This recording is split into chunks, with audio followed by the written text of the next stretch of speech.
With Cameron Poitras and Jim Toth on 680 CJOB.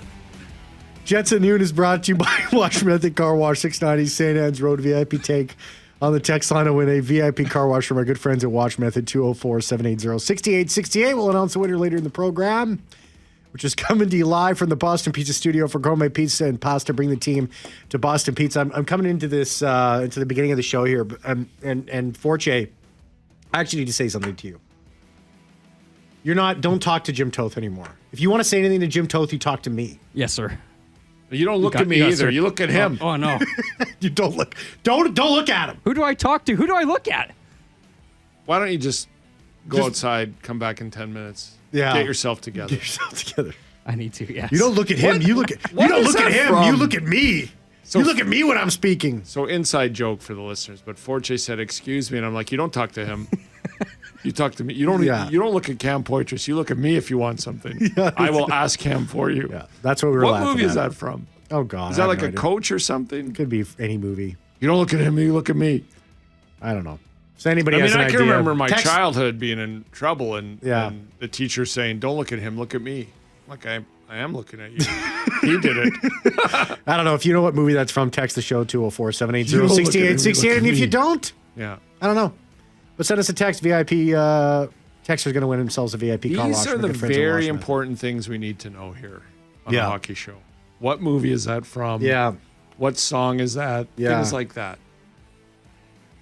Just step in and do the show. Where- Oh, this just coming down. Breaking Jim news. Toth, they've named the James Bond is going to be ecstatic about this.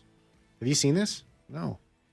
The Vancouver PWHL team has announced their name and logo. The Vancouver Golden Eyes. I thought you were finding out who the new James Bond was going to be. No, that would be no. I'd be more. I would like not that I don't like PWHL. I'd be more excited about the new James Bond. But what is it? What is a Golden Eye? Am I? The name Golden Eyes is inspired by the fiercely protective common golden eye, a bird native to Vancouver's waterways. Oh, well, that's a Vancouver bird. There you Golden go. Eye. Oh, kind of looks like a loon. I don't know. Look up a golden eye. I'll put one on my. And a loon with a golden eye. They have yellow eyes. I'll put one on my X account here if you want to know what it looks like. There's a golden eye. Let's see the logo. The golden eye. Actually, I won't do that. Just Google it yourself. I'm trying to do a show here. But just find it yourself. What are we doing here? The common golden eye. so That's what the hungry. PWHL team's called. I'm not going to do that. Do it yourself. Google it. I feel like I'm at home. Yeah, okay. How much is the air conditioner again? I don't know. Google it. Well, you want me to put everything on a silver platter for you? I do that to my son a lot. Maybe you He's want me to like, pay your electricity bill while I'm at it. What year was that? Was he drafted? How many goals does he have? I don't know. Google it. You got a phone right in your hand. I mean, 48. All right. Call the Boston Pizza Jets and Noon hotline open 24/7, 204-780-6800. Boston Pizza in for lunch every weekday to Boston Pizza. Get a delicious main side and ice cold drink for only $15 only at BP. The number one caller will be awarded a $50 gift card to Boston Pizza on Friday. The Jets and Sharks go tomorrow. Pregame gets going at 7 with puck drop at 9. The Jets do have a practice. It's at the Toyota Sports Performance Center in Los Angeles, which is the LA Kings practice facility.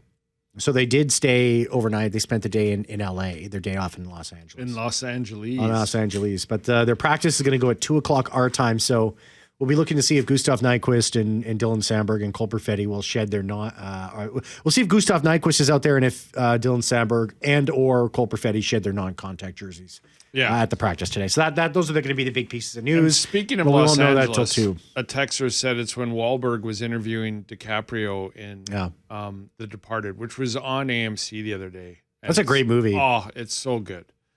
I love that line. Who am I? Teething rat. I'm the guy who does my job. You must be the other guy. Wahlberg in that was fantastic. He got an Oscar nomination. He should have. He owned in a film full of talent. Yeah. He really. Matt Damon, who usually kind of played a different character, he played like this total SOB in it, and he was great in it. So that's a fantastic Matt movie. Damon in that movie. He was a scumbag. I was so happy when. So here's something that James hates. James sent me an email and he says, "Hey Cam, this has got me absolutely fired up about how underappreciated Mark Scheifele is.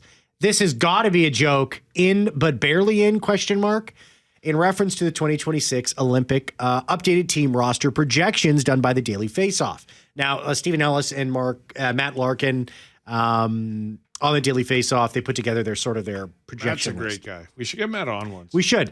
But James not happy with Matt because Mark Scheifele was on the team, but as an extra forward, as a 13th, 14th forward on the Team Canada, right? He's not. His center depth was Connor McDavid, Nathan McKinnon, Anthony Cirelli, Nick Suzuki, and then Mark Scheifele, your extra skater. Stephen Ellis in the same article had Mark Scheifele actually on the third line beneath Nathan McKinnon and Connor McDavid, and then Nick Suzuki as your fourth. If I had to put together my center depth for Team Canada, I would do exactly what Stephen Ellis did. Like that is to a T. McDavid, McKinnon, Scheifele, Suzuki. That's my center depth.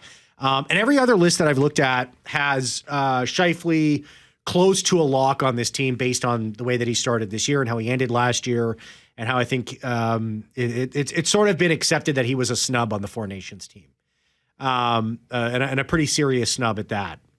So I wouldn't put too much stock into, throwing down Matt Larkin. I mean, he puts this out. This is his opinion. That's it. But everybody else seems to see Scheifele as close to a lock as, beyond, Cale Makar, Connor McDavid, Nathan McKinnon, Sidney Crosby. Those guys are locks, like absolute locks. Scheifele isn't in that category, I don't think, but he's right on he's on the edge just below it. So it has me thinking, Jim, if and when Mark Scheifele makes this team, what role will he take? Well, that's fascinating, right? And I don't know that because they're so deep at center that there's not a center that's not going to play wing. And I wonder if Mark Scheifele is one of those. If there is a detriment in his game, which he's improved, it's faceoffs. And so I don't know if he's not, on a wing with somebody, but I think he has a role. I mean, the real question with this lineup is, to me, who's on the power play and who's not, right? Like if Mark Scheifele's sitting on the bench on the power play, but I could also see it. It could be a second unit, but I would. Look, the Sam Bennett's of the world, the guys like that are not going to be on the power play, in my opinion. Do you think Sam Bennett is even on this team anymore? I think he is. I don't think Travis Konecny is. I don't think. Well, Sam Bennett's not having a great start, but we cannot forget what he did at the Four Nations Cup. Yeah. That's why Brandon Hagel's on this team as well, for the same reasons, in my opinion. But, Florida's interesting, right? Because you've won back-to-back cups, and I'm not begrudging anybody who did this, but they went pretty hard after winning. And I would assume, just because social media is around, we know that, I would assume everybody goes pretty hard after winning. Yeah. But then again, there aren't, right? I don't think Brad Marchand went too wild this year. He won and he hung around to Chuck's pool for a week and then, went back home and had his day. But he's having a pretty good year, right? Mm-hmm. I wonder if the Sam Bennett Stanley Cup hangover is happening right now in this first month of the season. Hangover literally and figuratively. Mm-hmm. But I don't know. But I think he has a prominent role in the place that he's at. And what I mean by that is, say he's the third line center, I think he's a prominent role on that line. I think he's, and look, we're going to get into this because we're going to see Macklin Celebrini in tomorrow night's game. He's off to a fantastic start. Tied with McDavid. 21 points, tied with McDavid on a not good team, and what he's doing. But when the bullets fly at the Olympic level, I'm going with a Mark Scheifele every day of the week over a 19-year-old Celebrini who's having a great start in the National Hockey League. Yeah. And that's no disrespect to Celebrini. But this is a tournament, and this is real fast. And as Kyle Connor himself found out, and we all know the start he's having this season and the year he had last year, if you can't show up in this tournament in a game's notice, you might not be playing. And my concern of taking the Bedards and the Celebrinis of the world to the Olympics is you have one bad game, and we're in trouble. Mm-hmm. So I would rather take my chances with a 32-year-old veteran than a 19-year-old rookie who is going to, and this is no disrespect to Celebrini. I don't expect him to be this developed. Is Celebrini on the team? I wouldn't. No. I might make him the extra forward. Most lists right now have him on it. And some people are keeping Bedard off. Well, I don't have Bedard on it. Yeah. And that's maybe another reason why I don't have Celebrini. But that's the key. Like, are you taking a Konecny to be the extra forward, or are you taking Celebrini? I would take Celebrini, I guess, but I do not have him in the active roster. Okay, so now here's the thing. You have enough firepower. You have enough. Look at the roster. You have enough ability to score goals. You don't need any more scoring. So what you're going to need? Okay, here you go. Somebody goes down in the top 6. Mark Scheifele steps in. What big move if he's on the third line? Yeah. Right. There's guys that are going to take that spot. You need somebody that's going to be able to fit into sort of a fourth line role that is going to be able to keep up with the Americans. Here's the real question. That's Cam, why you're nailing it right now. You're bang on. You don't need another guy that can move up to the top 6. They're all top 6 players. Correct. You need somebody who is a top 6 scorer to do what you do in the bottom 6. So of Suzuki, Scheifele, Celebrini, who's the best to potentially be a checking center? I got a question for you, Jim. I don't want your answer now. We have to take a break. We'll come back. Would you take Adam Lowry over one of those two guys? Bedard and Macklin Celebrini? Don't answer. Don't answer. We'll get to you when we come back. We'll tease what Jim Toth thinks about that. I won't answer, but do not look at me. On do the not other look side, at me when you ask me when we come back. Listen, Dwayne Gylywoychuk, Jets broadcast contributor, is going to be joining us right after 12:30. He's been a part of this at the national level. He's worked with Hockey Canada. He's made teams, so I want to discuss the decisions that go into building a roster when it comes to when you look at it from when you have so many good players from a national perspective. How do things change? And we'll also talk, of course, some Jets and 69 games left in the season, but who's counting the playoffs? And Ovi gets to 900 and is Jordan Binnington up to some of his old tricks. We will be right back. Don't go anywhere. Speaking of Team Canada. Jets at Noon podcast, free now on Apple, Spotify, face-to-face on YouTube, and take Jets at Noon wherever you go, whenever you want. Would you take an Adam Lowry over a Macklin Celebrini or a Connor Bedard, Jim Toth, for Team Canada? You know, I need to know the rest of the roster, but yes, I would. Yeah. Adam Lowry is the best at what he does. That's why they took the Koneckis and the Sam Bennett's of the world. Now, Sam Bennett's going to does what Adam Lowry does, but provide you a little more offense, so I get that over Lowry. Instigator but role. I don't think they need another Bedard or McLean. I think they need somebody who can check and take faceoffs. And if they can do that, great, because the offensive upside is there. But if they can't do it at an elite level like Lowry does, then for this tournament and going up against especially the Americans in the United States, you need to be a well-rounded 100% 200-foot player. And if you don't have that ability, then I think you fall down that list. Not saying you won't entirely make the team, but it doesn't matter how good you are or who you are. Everybody will have a role on this team, and you have to pick the right people for that role. Let's talk to Dwayne Gylywoychuk about this when we come back. Jets at Noon is brought to you by Wash Method Car Wash.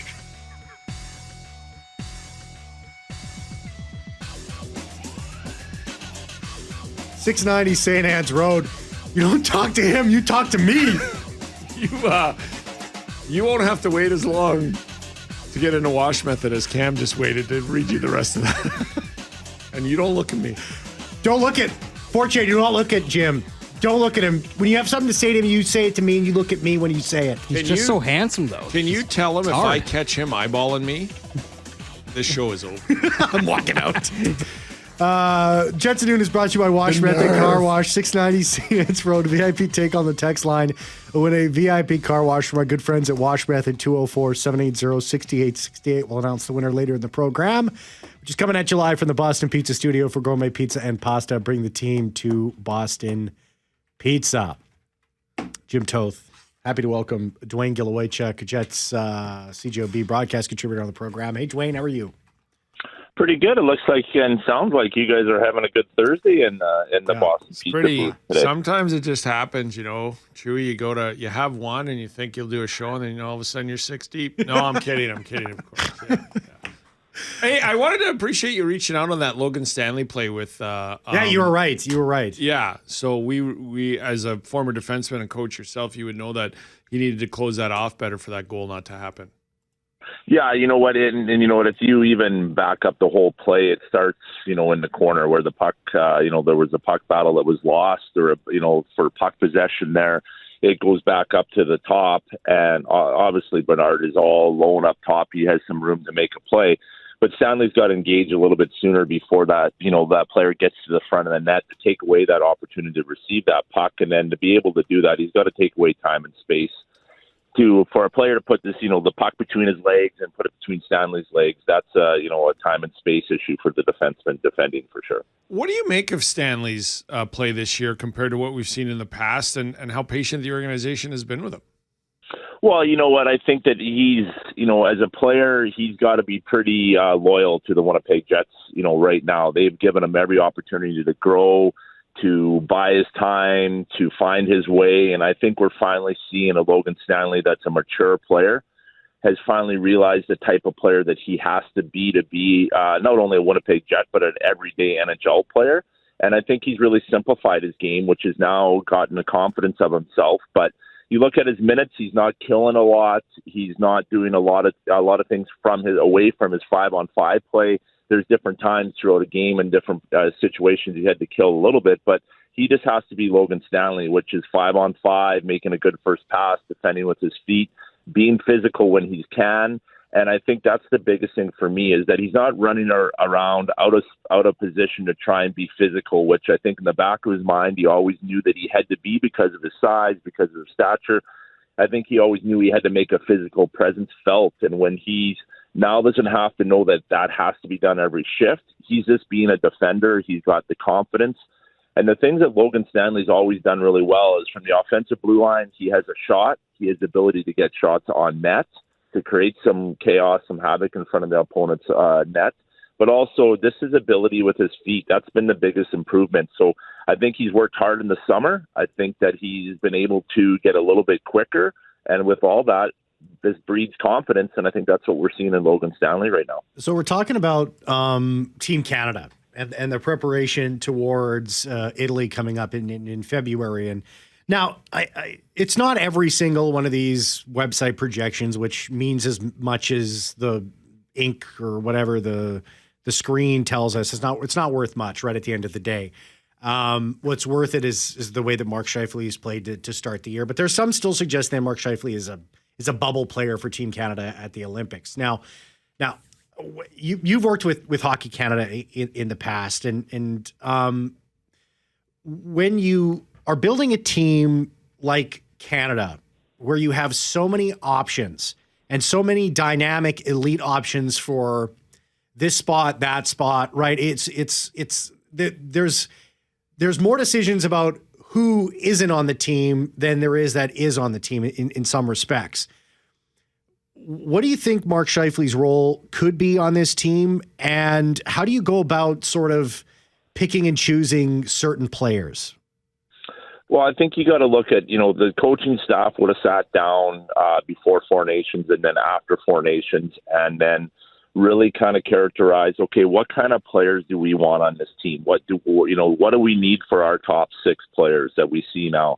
They would have looked at the type of surface that, the Olympics is going to be. Is it going to be a big ice surface? Is it going to be an NHL size? All that kind of thing. They would have looked on, their top 4 opponents they're going to play against. What type of top 6 players do we need? Then they go, are we going to go with a checking line? Do we need 4 players that can go and check at any time? Are they going to be cast out? Are they going to be playing line matching, going against some of their heavier opponents? And then you look at, do we need our 4th line to be role players where they're going to be energy, or are we going to look for offense from our 4th line? You just have the coaching staff would have come up with some boxes, some identities, some role players, and then they start putting names to those roles. And as you go through, you hope that there's players there. You've got to make some hard decisions, and some very good hockey players are not going to be on this roster because they just don't fit the projection or the role or the identities that this coaching staff needs. And that's what it comes down to. It's going to be some hard conversations. They're going to phone a player and they're going to say, you know what, it's not that you're not good enough. It's just you do not fit the role that we need right now, that we think as a coaching staff that had success at the Olympics. So do you think Scheifele makes it? And if so, what role? I think he is going to make it. I think he's going to make it as a role player. And what I mean by that is that he's going to be a guy that can go and play in the top 6 within a game, or if someone gets injured, or if they need a line to get a spark. I think he makes it as that. And then I also think he makes it as a player that he has showed now that he can play different positions. He can, play different situations where we've seen him start killing penalties, and he's been really effective at that. Not only scoring, shorthanded goals or setting up shorthanded goals, but also just killing penalties in the zone. His ability to read plays, I think that's gone a long way for him now. But also, I think the ability that he can play the wing, and he hasn't played any wing for the Winnipeg Jets this year, but his ability just to kind of be big on the walls, to get pucks out on the walls, to hold on the pucks offensively on walls.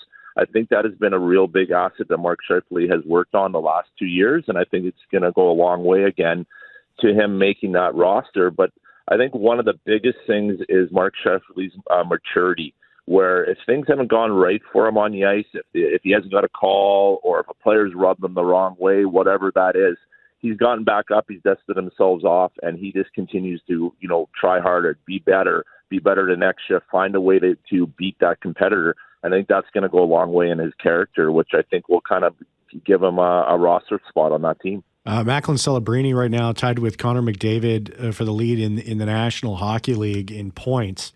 He's a young guy. Would you put him on the team, or would you prefer to have a more veteran presence? Well, I think that, he's doing everything he can to the coaches to keep thinking about him. Like, do we have a role for this player? Do we have a spot for this player? I don't think right now that he's going to be on that team. I think he's in that young star group, the group of players that you could go through and almost make a team, a younger stars team, a team that, could play against, say, the U20 team or U22 team at the national level. But I think right now, I think that he's just going to be the next wave. In 4 years, when the next Olympics is at, he's going to be that player that's going to be 4 years older, 4 years playing in the National Hockey League, 4 years gaining more and more pro experience. If there's injuries that come down the line here where there is a player that, say, gets injured with an offensive, role on that team, I would see him getting some hard looks with it. And, if they need it, he's going to be the player because I think he's mature enough and he's got enough to do it. But I think his spot on the Canadian Olympic team is 4 years from now. Yeah, and I agree with that too. And so do I. Yeah. I think that's what's lost in these conversations it's not so much they don't need any more scoring, right? They don't need top six. Yeah. So how would an Adam Lowry circle back in? Because I know he was in and around the Four Nation Cup team. I think that his name for sure. I think they're going through it. I think his name, always comes up when they're looking for that type of player. A big center that can skate, that can defend. But I think that, with him coming off the hip surgery and all that type of thing, I think that maybe he got pushed aside, but you never know. Like, it's going to be interesting to see how he comes back from this and how quick he can get back to the level that, he wants to be at. He's a competitor, all that, is he going to get to that level? Is he going to get to the level where he can go and excel and do what the Olympic team needs him to do? I think Adam Lowry is always going to be in the conversation for those types of teams because he brings so much as a player on the ice, and he can fit in with anybody at any time during a game. He can bump up and play on a power play, net front presence. We've seen it the other night in the game. The Jets put him on the ice because they needed a net front presence. No one was willing to go to the net. They needed somebody. He was willing to go and do it. He always is. So I think that, he's always going to be in the conversation, but I think this with his own personal situation, I think it's going to be that, it's going to be someone else filling that role for sure. And I always feel bad for guys in and around the team and they don't get picked, but then I see their Instagram posts from Aruba or Barbados and I'm like, they're okay. Yeah, you know what? I've been on the side of the team where this other side of the coaches where you tell somebody, the goal that they've always wanted to be. All these guys playing hockey right now would do anything to play for their country at the Olympics at the biggest stage you can do internationally. And when you say no to them, that's all they hear. And then they realize that, that their life and what they're doing, they're playing a game that they love to play. And they're pretty lucky to be able to do that for a livelihood. So I think this takes a couple days, but it's a hard pill to swallow at first. I'm glad you mentioned that, Dwayne, because you got that insight, right? Like, it's one thing for any team, whether it's, the WHL or AAA or just, professional A or the NHL. It's hard to cut any player. But I'm glad you mentioned that. The Olympics still has that lore for everybody, right? Like they make millions, they play in the show, all that. But man, that's the one thing they all still want. They sure do. This to see the experience of walking through with Team Canada, to put the jacket on, the toque on, as funny as that sounds, and you walk in for the opening ceremonies, or you're in the village and you close the closing ceremonies. That is all an experience that players talk about. You hear Sidney Crosby talk about it. All those players talk about it.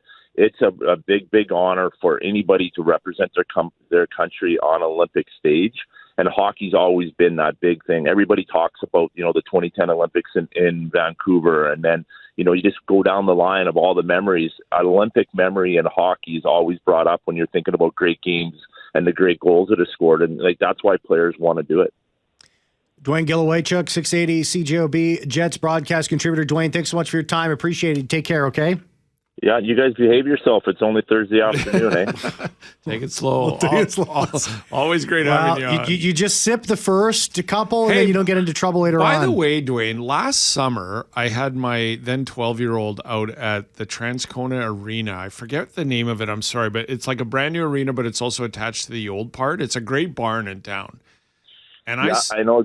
Yeah, I know exactly where you're talking. East End Arena. Yeah, East End Arena. And I saw some pictures of you. Yeah, those are classic pictures that were brought from the old Roland Michener Arena that is not a rink anymore, and they brought them over to the trophy case to honor the past history of the Transcona Regions organization. Right before you probably would have went to the Dub, right? Well, I was only 11, so I had a few more years. Oh, I'm sorry. The whiskers to grow, but it was a great. We won city. We were city champs and provincial champs that year, so it was a big honor for us. Well, that's why I was. How many penalty minutes did you have? 400. Oh, I can't remember. My left and rights were going one way still at that time. Well, the reason I bring it up is because you don't age, but even at 11, you look 30. So good for you. You must have been intimidating. Well, yeah, I was the biggest guy that just seemed to be, like I said, I had trouble turning one way or the other, but it was a fun year, and I still talk to a lot of those guys on that team. This is off this topic for our listeners, but I'll text you those photos. I actually took some screenshots of it. I totally forgot to send them to you. But Dwayne, thanks so much. Take care, okay? Have a good day, guys. Yeah. Good. He does. He looks like he doesn't age ever. Well, I went back in those 11-year-old pictures. He looks like he does right now. I've seen him back in the days when he's playing for the Wheat Kings, and he doesn't age. He looks right? exactly the same. Except he always looked 30. Mr. Chance, get your thoughts. Playing against that as 11. This guy's 40. Mr. Chance, get your thoughts on the show today. Call the Boston Pizza Jets at noon hotline, open 24/7, 204-780-6800. Boston Pizza, coming for lunch every weekday to Boston Pizza. Get a delicious main side and ice cold drink for only $15 only at BP. Hey, we'll give away that number one caller $50 gift card to Boston Pizza tomorrow as well. Let's take a break. On the other side, 900 for Alex Ovechkin. And Jordan Binnington decided he was going to try and steal the spotlight in one way or another. We'll discuss that when we return. CJOB. Congratulations to Tommy. He is our VIP texter, winning the VIP car wash from our good friends at Wash Method. Attaboy, Tommy. He says, hi, guys. Speaking of Team Canada, is Logan Thompson leading the way to be the number one goalie? With Hill being hurt in Binnington, get to Binnington in just a second, and Montembeault struggling. No, I think it's Binnington's net to start. I think, based on them winning the Four Nations, I think he gets the net. Unless he keeps up the shenanigans. All right, yeah. Get into it now. So Jordan Binnington puts Ovi's 900. Okay, so Alex Ovechkin scored the first ever player to ever reach 900 goals in the National Hockey League's history. So it was on Jordan Binnington, which he did not obviously not like. So this is what happened. Hold on, I got to turn the computer on. Sorry about that. Hold on. Jordan Binnington, he's a guy that is a feisty fella, isn't he? And he does some things. Watch this. After the goal is scored, he's got the puck. Watch what he does with the puck. He's going to keep it in his pants. I don't know if he wants to sell it on the open market or not, but they're not going to get that puck from Binnington. But that is until linesman Michel Cormier came over and said, hey, we know you got the puck, buddy.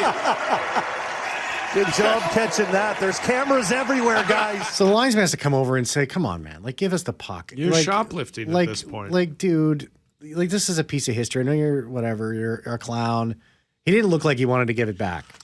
You know what? Congratulations to Ovi. 900 is pretty cool. All the shenanigans. And yet, when he gets on to Team Canada, we're going to love him, right? Oh, yeah. And then the minute after they win, we're going to be like, all right, see you, Jordan. Yeah. Stop being a, you know what? Yeah. And you something came up. Well, we were during last discussing break, the whole "Don't look at me," like the whole. I don't know if it's Ron Burgundy or what film I saw. Yeah. The Departed was brought up. Like, don't look at him, look at me.